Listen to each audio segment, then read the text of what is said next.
Kaya lang napunta ako sa real estate, kaya ngayon nga ako nag-actually na communicate. Iba pa na yan.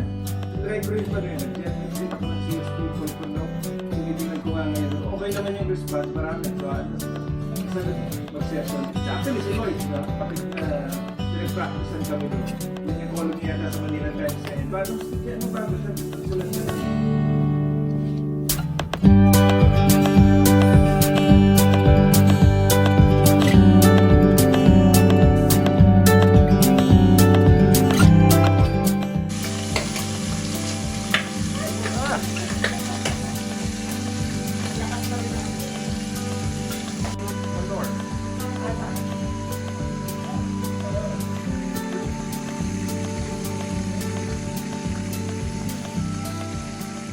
Ilan